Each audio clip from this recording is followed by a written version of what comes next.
اس سورت کا نام سورہ بنی اسرائیل ہے۔ بنی اسرائیل پہلے بھی کئی مرتبہ یہ بات عرض کی ہے کہ اسرائیل عبرانی زبان پرانے زمانے میں شام اور مصر کے علاقے میں یہ زبان بولی جاتی تھی۔ اب اس زبان کے بولنے کا چلن ختم ہو چکا۔ ہاں، ابھی بھی کچھ لوگ اس کے ماہرین سمجھنے والے مصر وغیرہ کے اندر پائے جاتے ہیں، جیسے فرعون کا جو اہرام مصر ہے اس میں جو مورتیاں برآمد ہوتی ہیں، اس پہ جو تحریرات ملتی ہیں تو وہ زیادہ تر عبرانی زبان میں ہے۔ تو اس وقت وہاں کے ماہرین آثار قدیمہ اس زبان کو تحریری طور پہ کچھ جاننے کا دعویٰ کرتے۔ تو اسرائیل عبرانی زبان میں ہے اور اس کا عربی میں مطلب ہے عبداللہ۔ ایل اللہ کو کہا جاتا ہے، جیسے جبرائیل، میکائیل، اسرافیل، اسرائیل۔ تو ہم جیسے کہتے ہیں نور اللہ، ہدایت اللہ، تو یہ اللہ کا جو نام نامی ہے ایل، اس کو عربی میں نام دیا گیا۔ پہلے انبیاء علیہ السلام کی زبانیں بھی عبرانی یا سریانی تھیں، ان کی تعلیمات بھی اس میں تھی اور عام چلن بھی لوگوں کا اس زبان میں تھا۔ نبی علیہ السلام کی تمام تعلیمات عربی میں ہے اور کلام اللہ شریف بھی عربی میں ہے، اور مختلف روایات سے یہ بات پتہ چلتی ہے کہ جب ہم مر جائیں گے تو ہماری زبان عربی میں تبدیل ہو جائے گی اور فرشتوں کا پوچھنا، سوال جواب کرنا بھی عربی میں ہوگا۔ مسلمان جنت میں جب جائیں گے تو وہاں بھی عربی میں ہی گفتگو کریں گے۔ تو ہمارے نبی کی زبان، جنت کی زبان اور آخرت کی جو زبان ہے وہ عربی ہے۔ عربی کا سیکھنا اس نیت سے کہ یہ کلام اللہ کی زبان ہے، رسول اللہ صلی اللہ علیہ وسلم کی زبان ہے، تو اس کے سیکھنے پر بھی ثواب رکھا گیا ہے کہ قرآن کا سیکھنا، قرآن کی زبان سیکھنا، حتیٰ کہ قرآن کا طرز اور ترنم سیکھنا بھی، جس کو قرأت اور تجوید کہا جاتا ہے، وہ بھی ثواب کا کام۔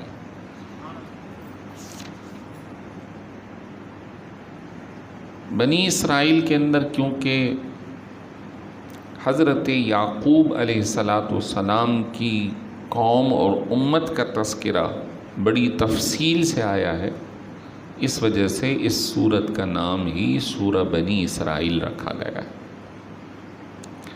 سورہ بنی اسرائیل کا خلاصہ، ویسے تو بہت سارے احکام ہیں، ابتدائی پہلا رکوع جو آج ہمارے پیش نظر ہے، اس میں خلاصہ رکوع یہ ہے کہ ہم نے بنی اسرائیل کو تورات دی، نبی بھیجے، ان کی رہنمائی کی، لیکن انہوں نے ہماری ہدایت کو نہیں مانا،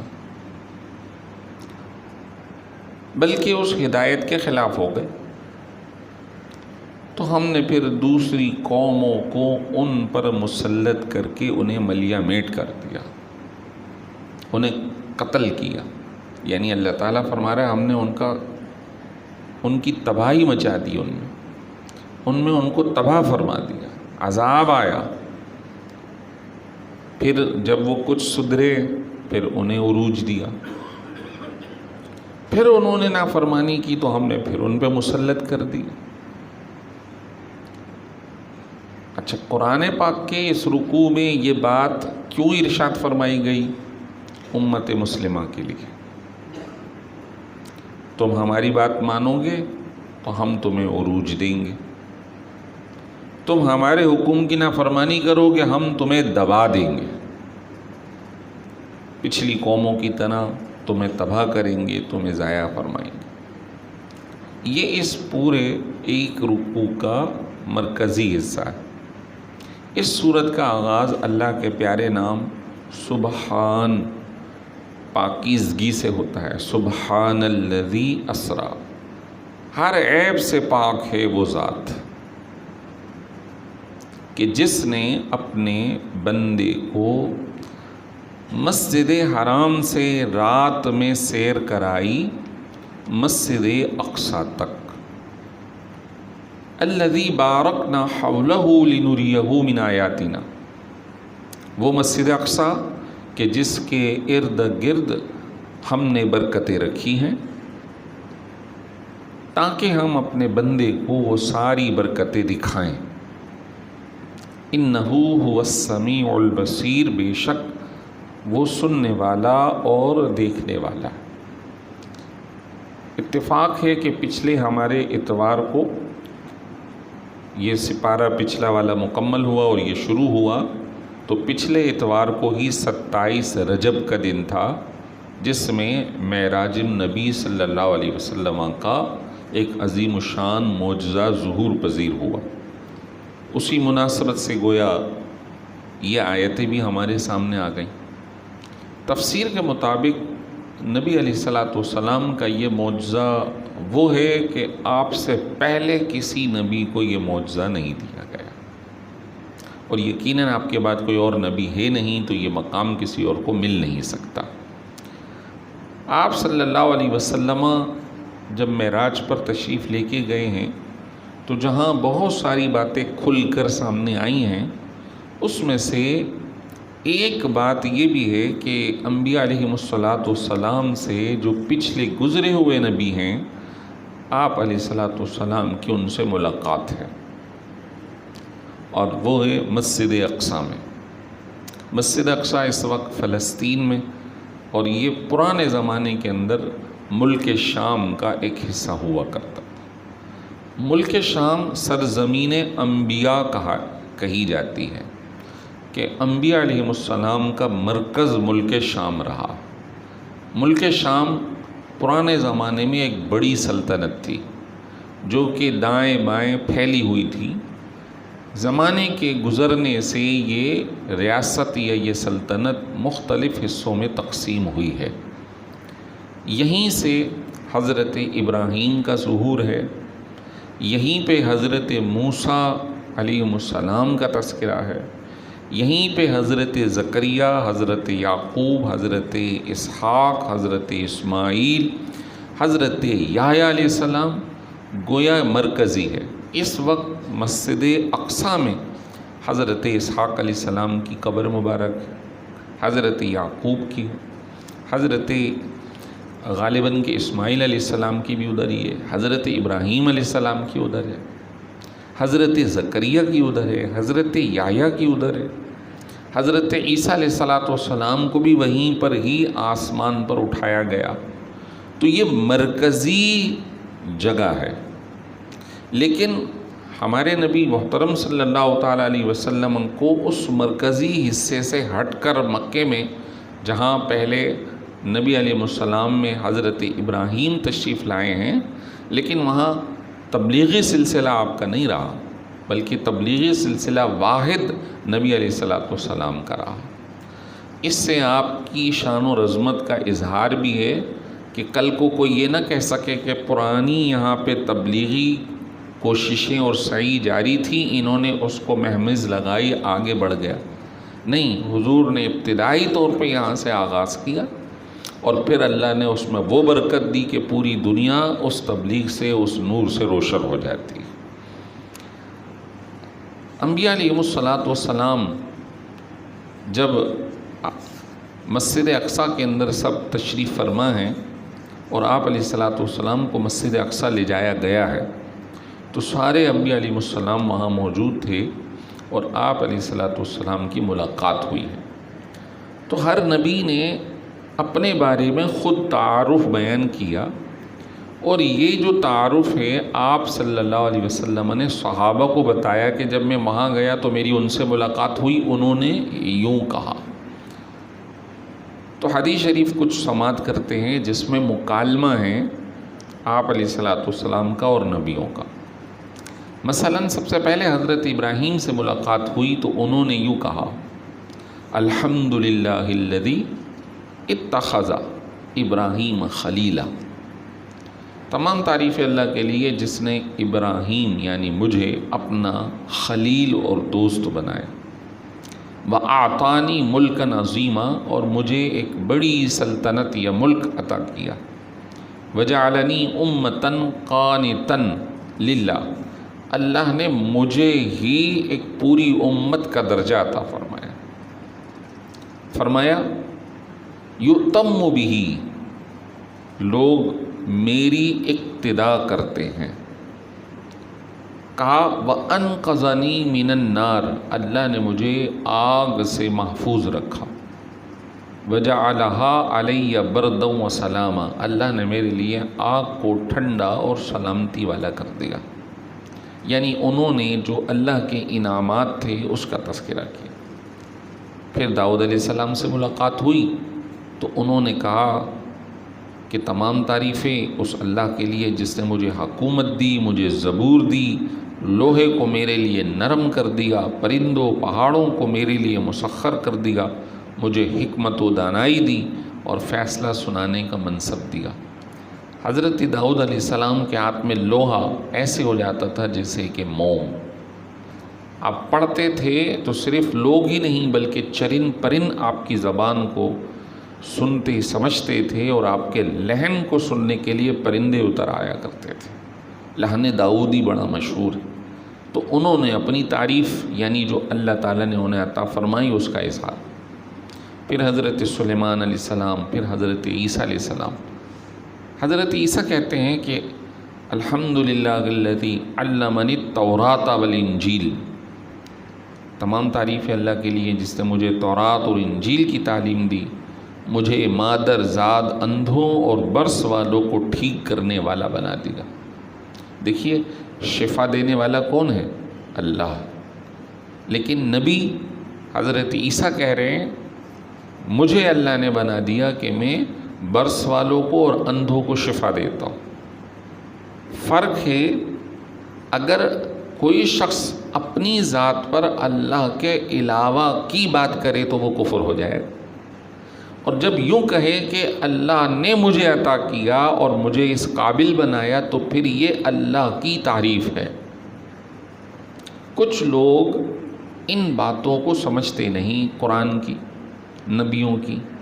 اگر نبی نے کسی کو شفا دی، نبی نے کوئی غیب کی بات بتائی اور اللہ کی طرف سے بتائی تو یہ عین توحید ہے، اس کو ماننا فرض ہے۔ بعض احباب اس طرح لوگوں کو گمراہ کر رہے ہوتے ہیں کہ دیکھو یہ شرک کر دیا۔ اگر شرک ہے تو پھر کیا نبی کے اوپر شرک کا فتویٰ لگے گا؟ حضرت عیسیٰ خود کہہ رہے ہیں کہ اللہ نے مجھے شفا دینے والا بنایا۔ معراج میں گفتگو ہو رہی ہے اور آپ علیہ الصلاۃ والسلام نے صحابہ کو یہ بتایا، فرمایا اور اللہ نے مجھے اوپر اٹھا لیا، مجھے کافروں کے معاملات سے اللہ نے مجھے پاک رکھا، میری والدہ کو اور مجھے شیطان کے شر سے محفوظ رکھا، اور شیطان کا مجھ پر کوئی وار چل نہیں سکتا۔ یہ حضرت عیسیٰ علیہ الصلاۃ والسلام اپنی پاکیزگی، اپنی والدہ کا تذکرہ کر رہے ہیں۔ پھر جب حضور کی باری آئی تو فرماتے ہیں کہ میں نے یوں کہا، الحمدللہ الذی ارسلنی رحمۃ للعالمین، تمام تعریف اللہ کے لیے کہ جس نے مجھے تمام جہانوں کے لیے رحمت للعالمین بنا کر بھیجا، وکافۃ للناس بشیرا ونذیرا، تمام تعریف اللہ کے لیے جس نے مجھے بشیر خوشخبری سنانے والا اور نذیر ڈر سنانے والا بنا کر بھیجا۔ فرمایا وجعل امتی خیر امت اخرجت للناس، اور اللہ نے میری امت کو ساری امتوں میں بہترین امت بنایا۔ وجعل امتی امتن وسطن، اللہ نے میری امت کو امت وسط بنایا، درمیانی امت بنایا۔ وجعل امتی هم الاولون وهم الاخرون، اللہ نے میری امت کو اول اور آخر بنایا۔ آپ کی اور میری تعریف حضور علیہ الصلوۃ والسلام معراج میں انبیاء کے سامنے فرما رہے۔ فرمایا وشرح صدری، اللہ نے میرے دل کو کشادہ فرمایا۔ ووضع عنی وزری، اور میرے اوپر جو بوجھ تھا اللہ نے اسے دور فرما دی۔ ورفع لی ذکری، اللہ نے میرے ذکر کو بلند کیا۔ وجعلنی فاتحا و خاتما، اللہ نے مجھے فاتح اور خاتم، پہلا اور آخر بنایا۔ جب حضور نے یہ بات ارشاد فرمائی تو حضرت ابراہیم کھڑے ہو گئے اور کہا کہ انہی فضائل کی وجہ سے آپ کو سارے نبیوں پہ اللہ نے فضیلت عطا فرمائی ہے۔ آپ صلی اللہ علیہ وسلم کی جہاں بہت ساری فضیلتیں ہیں، اس میں سے ایک فضیلت معراج شریف کی۔ اب اس کو ہم آگے بڑھاتے، باقی اس کی ڈیٹیل ہم پچھلے 2-3 درس میں سن چکے۔ اگلی آیت مبارکہ کے اندر ارشاد فرمایا وَآتَيْنَا مُوسَى الْكِتَابَ، ہم نے موسیٰ کو کتاب دی، کون سی؟ تورات۔ وَجَعَلْنَاهُ هُدًى، اور ہم نے اس تورات کو لوگوں کے لیے ہدایت بنایا۔ لبنی اسرائیل، بنی اسرائیل یعقوب علیہ السلام کی ساری اولاد کے لیے، اور کہا اللہ تتخذوا من دونی وکیلا، خبردار میرے سوا کسی کو اپنا کارساز مت بنانا، مجھ پر ہی بھروسہ کرنا۔ حضرت موسیٰ علیہ السلام کو جو تورات عطا فرمائی اسے ان کے لیے ہدایت کا سرچشمہ قرار دیا گیا، اور قرآن بھی ہدایت ہے، ہدی للناس۔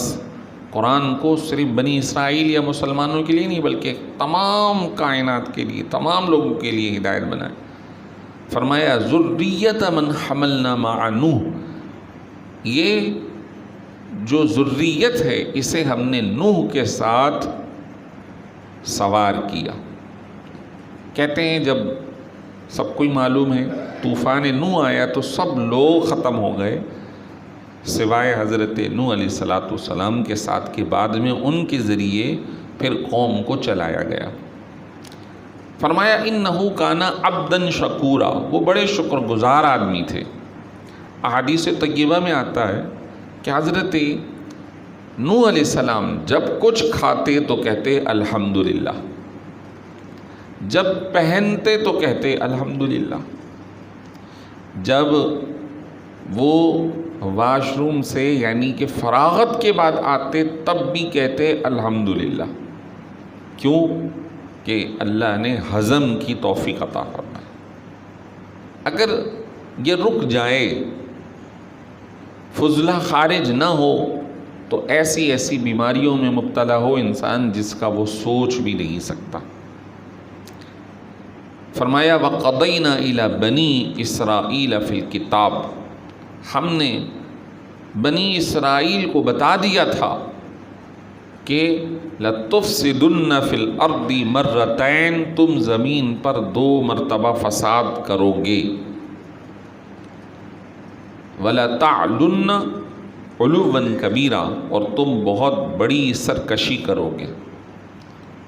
بنی اسرائیل کو ہدایت دے دی، لیکن یہ بھی بتایا کہ تم یہ کام کرو گے، یعنی پہلے سے بتا دیا گیا۔ اس کو کہتے ہیں پیشن گوئی یا آئندہ کی بات یا خبر۔ اب ہمارے زمانے میں بہت سارے لوگ پیشن گوئیاں کرتے ہیں، اور ایک ہے اللہ تعالیٰ کا فرمان یا رسول کریم صلی اللہ علیہ وسلم کی بات، تو دونوں میں فرق ہے۔ آج کا جو پیشن گوئی کرنے والا ہے وہ اپنے غیر یقینی علم، جس کو ظنی علم کہا جاتا ہے، اس کے بنیاد پہ کہ میرا ذائچہ یہ کہہ رہا ہے، یہ لکیریں یہ کہہ رہی ہیں، یہ میری فعال یہ کہہ رہی ہے، لیکن اس کا یقینی ہونا نہیں ہے۔ لیکن جو اللہ تعالیٰ ارشاد فرماتا ہے وہ یقینی۔ جیسے میں نے پہلے بھی یہ بات عرض کی تھی کہ بعض اوقات ہم کسی کی پیشن گوئی سن کر، اور بسا اوقات وہ ہو بھی جاتی ہے، سمجھتے ہیں کہ ہم اس کی باتوں پر یقین کر لیں، تو ہم شرعی اور فقہی نظریے سے یہ مسئلہ سنتے ہیں کہ نبی علیہ السلام نے ابتدائی زمانے میں یہ بات ارشاد فرمائی جب لوگ بہت زیادہ ان پر یقین رکھتے تھے کہ من کان یؤمن باللہ والیوم الآخر لا یأتون الکہان، او کما قال علیہ السلام، جو اللہ پر اور یوم آخرت پر ایمان رکھتا ہے وہ کاہنوں اور نجومیوں کے پاس نہ جائے۔ وجہ کہ وہ ان کی سن کے اس پر یقین کر لے گا، اور کبھی وہ غلط اور کبھی وہ صحیح کر رہے ہوں۔ ایک علم کی حد تک ٹھیک ہے، اس کو دیکھا جا سکتا ہے، پلاننگ کا حصہ بنایا جا سکتا ہے، لیکن یقین پھر بھی اللہ پر ہی ہونا چاہیے۔ تو اللہ تعالیٰ نے فرمایا تم ضرور 2 مرتبہ یہ کام کرو گے۔ فرمایا فَإِذَا جَاءَ وَعْدُ أُولَاهُمَا بَعَثْنَا عَلَيْكُمْ عِبَادًا لَنَا أُولِي بَأْسٍ شَدِيدٍ فَجَاسُوا خِلَالَ الدِّيَارِ وَكَانَ وَعْدًا مَفْعُولًا۔ جب ان 2 میں سے پہلے کا وعدہ آیا تو ہم نے تمہارے اوپر اپنے ایسے بندے مسلط کر دیے جو سخت جنگجو تھے، وہ شہروں میں تمہیں ڈھونڈنے کے لیے پھیل گئے، اور یہ وعدہ پورا ہونے والا ہے۔ کہتے ہیں کہ جب بنی اسرائیل نے غلبہ آ جاتا ہے تو دماغی طور پہ انسان فساد اور خرابی میں مبتلا ہو جاتا ہے، تو بنی اسرائیل نے بھی یہ کام کیا۔ تو اللہ نے پھر بخت نصر، اس زمانے میں ایک بادشاہ تھا، اسے بنی اسرائیل پہ مسلط کیا۔ بخت نصر نے بنی اسرائیل کو یعنی یہودیوں کو چن چن کر مارا، جیسے کہ ہم قریبی تاریخ پڑھتے ہیں کہ ہٹلر نے انہیں چن چن کر مارا۔ بخت نصر ایک بادشاہ تھا، جب یہ فساد کرنے لگے، اللہ کے حکم کی خلاف ورزی کرنے لگے، تو اللہ نے اسے مسلط کر دیا، حتیٰ کہ ان کی بستیاں ویران کر دیں، ان کو چن چن کر ختم کیا۔ پھر کچھ عرصے کے بعد جب یہ معاملات ختم ہوئے تو کہتے ہیں کتنے عرصے میں ختم ہوئے؟ بخت نصر 700 سال بنی اسرائیل پر غالب رہا، انہیں مارا۔ اس دوران کئی ایک واقعات رونما ہوئے، اس میں سے ایک حضرت عزیر علیہ السلام کا بھی تذکرہ ہے کہ جب ان کے پاس تورات کے نسخے بھی ختم ہو گئے تھے، اور یہ وہی زمانہ تھا جس میں حضرت عزیر کو ایک لمبی نیند میں سلا دیا گیا۔ جب وہ سو کے اٹھے تو ہر طرف تباہی، کوئی نسخہ نہیں، کوئی کتاب نہیں۔ تو حضرت عزیر علیہ السلام نے، جو نبی ہونے کے ناطے انہیں کتاب یاد تھی، وہ انہوں نے جو پڑھ کے سنائی، تو بنی اسرائیل کے جو بچے کچھ لوگ تھے وہ کہنے لگے یہ تو اللہ کا بیٹا ہے، نعوذ باللہ، جبکہ ایسا نہیں۔ یہ شان اللہ کے کلام کو یاد کرنے کی انبیاء کی تھی، اللہ نے اپنے نبی کی اس امت کو یہ اعزاز عطا فرمایا ہے کہ آج ہمارے سینوں میں کسی کو زیادہ، کسی کو کم، اور کسی کو مکمل قرآن پڑھنے اور اس کو یاد رکھنے کی اللہ نے توفیق عطا فرمائی۔ ورنہ آج بھی یہودیوں میں، عیسائیوں میں اپنی تورات اور انجیل یاد کرنے کا تذکرہ نہیں ہے کہ انہیں کوئی یاد ہو، انہیں کوئی ایک باب، ایک چیپٹر، ایک سورت انہیں یاد ہو، نہیں ہے ان کے یہاں۔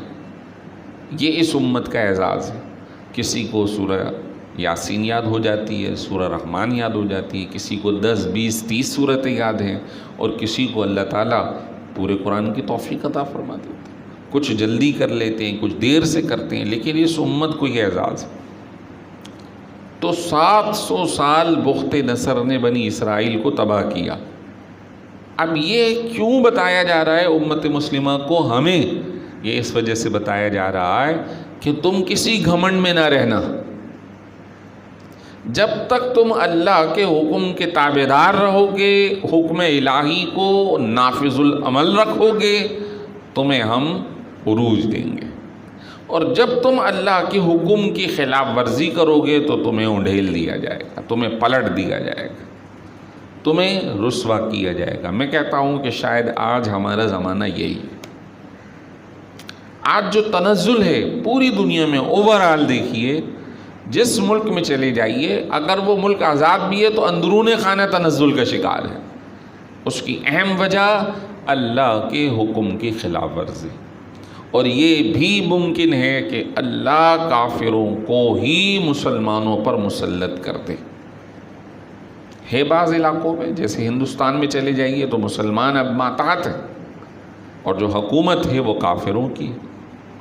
یورپی ممالک میں چلے جائیے، مسلمان ماتحت ہیں، حکومت کافروں یا غیر مسلموں کی۔ جو وہ چاہتے ہیں وہ رول ریگولیشن ہوتے ہیں، دینی اقدار وہاں پر کمزور ہیں، حتیٰ کہ بعض لوگ اپنے آپ کو مسلمان ظاہر کرنا ان کے لیے مشکل ہو گیا۔ کہیں پہ جان کے لالے ہیں، کہیں پہ معاشی مسائل ہیں، کہیں پہ معاشرتی مسائل ہیں۔ فرمایا ثم رددنا لکم الکرۃ علیہم، پھر ہم نے تم کو دوبارہ ان پر غلبہ دے دیا۔ وَأَمْدَدْنَاكُمْ بِأَمْوَالٍ وَبَنِينَ وَجَعَلْنَاكُمْ أَكْثَرَ نَفِيرًا، اور ہم نے مالوں بیٹوں سے تمہاری مدد کی اور تم کو بڑا گروہ بنا دیا، یعنی پھر دوبارہ ان کو پلٹا گیا۔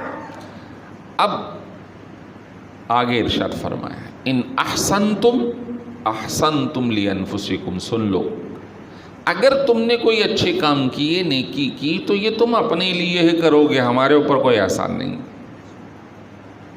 یہی رول مسلمانوں کے لیے، اگر آپ اور میں کوئی نیکی کرتے ہیں تو یہ ہمارے بھلے کے لیے ہے۔ اگر یہ حکمران اس ملک کے اندر اسلامی قوانین، اسلامی معاملات کو نافذ کرتے ہیں تو یہ ہمارے بھلے کے لیے، اللہ پر کوئی احسان نہیں ہے۔ وَإِنْ أَسَأْتُمْ فَلَهَا، اور اگر تم کوئی برائی کرتے ہو تو اس کا انجام بھی تمہارے لیے ہی ہے۔ فَإِذَا جَاءَ وَعْدُ الْآخِرَةِ لِيَسُوءُ وُجُوهَكُمْ، اور جب دوسرے معاملے کا وقت آیا، دوسرے وعدے کا وقت آیا کہ تم 2 مرتبہ فساد کرو گے، ہم تمہیں 2 مرتبہ تباہ کریں گے۔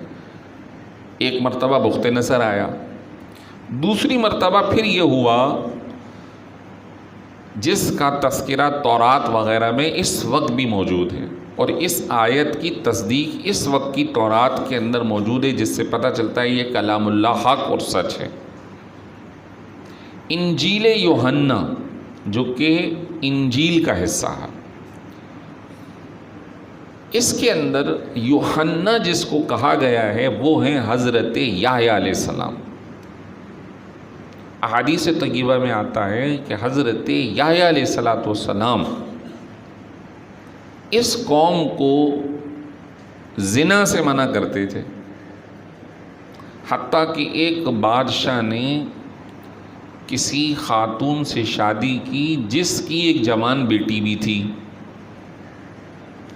بادشاہ نے جس عورت سے شادی کی تو اس کی نیت جب اس پہ خراب ہوئی تو حضرت یحییٰ نے اسے منع کیا کہ تمہارے لیے جائز نہیں، کہ کیونکہ اب تم اس کی ماں سے عمل زوجیت کر چکے ہو تو یہ اب تمہاری بیٹی ہے۔ جب ماں کو پتہ چلا کہ میری بیٹی کی طرف یہ شوہر یا بادشاہ مائل ہے تو بجائے اس کے سدھرنے کے اس نے خود شہ دی اپنی بیٹی کو کہ تم ایسے وقت میں بادشاہ کے پاس جانا جب وہ شراب پیے۔ لہذا اس سے پہلے بیوی نے شراب پلائی، اور جب وہ اس شراب میں دھت ہو گیا تو اپنی بیٹی کو بھیج دیا۔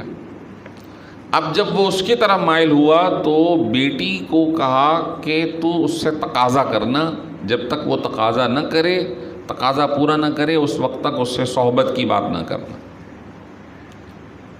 ٹھیک ہے، وہ راضی ہو گیا۔ تو اس نے کہا کیا تقاضا کرنا ہے؟ تو ماں نے کہا کہ تم تقاضا کرو کہ یحییٰ کی گردن چاہیے۔ وہ اتنا دھت تھا کہ اس نے حضرت یحییٰ کو اپنی فوج کے ذریعے گرفتار کروایا اور حضرت یحییٰ علیہ السلام کا سر انور ان کے جسم سے جدا کروا دیا۔ یحییٰ علیہ السلام کون ہیں؟ حضرت عیسیٰ علیہ السلام کے خالہ زاد ہیں، اور حضرت زکریا جو ہے وہ خالو لگتے ہیں۔ حضرت یحییٰ علیہ السلام کے سر انور کو جب جدا کروایا تو کہتے ہیں، تاریخ بتاتی ہے، حضرت یحییٰ کے سر انور سے خون بہتا رہا، وہ رکتا نہیں تھا، حتیٰ کہ اس کے جو بادشاہ کا محل تھا یا جو بھی تھا اس سے وہ بہہ بہہ کر باہر جا رہا تھا۔ یہ صورتحال ہو گئی، اور کیونکہ انہوں نے مل کر نبی کو شہید کیا تو یہ دوسرا معاملہ تھا جس میں بنی اسرائیل نے فساد برپا کیا، تو اللہ تعالیٰ نے ان پر دوسری مرتبہ دوسری قوم کو مسلط کر دیا، اور جب وہ دوسرے آئے تو انہوں نے ان کو پھر کاٹا ماری کی، ان کو بہت مارا، حتیٰ کہ جب وہ وہاں پہنچے بادشاہ کے قلعے میں یا بادشاہ کا جو بھی گھر تھا تو دیکھا خون بہہ رہا ہے، خون بہہ رہا ہے، کیا ہے؟ تو بنی اسرائیل نے کہا کہ ہماری ایک قربانی تھی وہ قبول نہیں ہوئی تو آج تک خون بہہ رہا ہے۔ ان مارنے والوں نے پھر دیکھا لیکن وہ خون بند نہیں ہو رہا۔ بالآخر بنی اسرائیل نے، یعنی جو بچے کچے لوگ تھے، انہوں نے اعتراف کیا کہ ہم نے حضرت یحییٰ کو شہید کر دیا۔ تو بڑی سخت تاریخ ہے اس بنی اسرائیل کی۔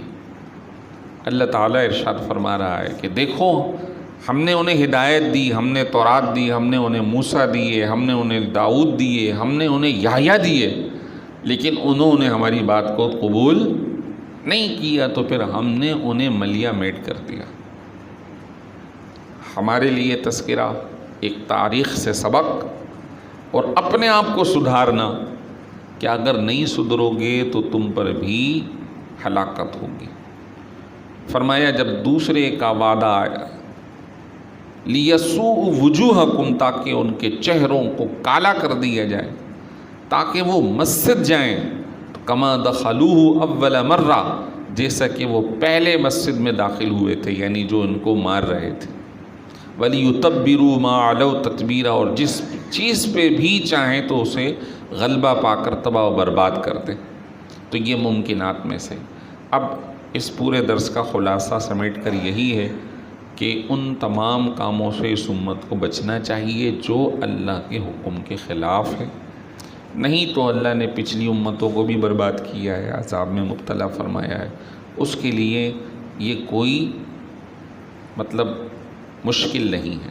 اللہ تعالی ہم سب کو دین پہ سمجھنے اور عمل کرنے کی توفیق عطا فرمائے۔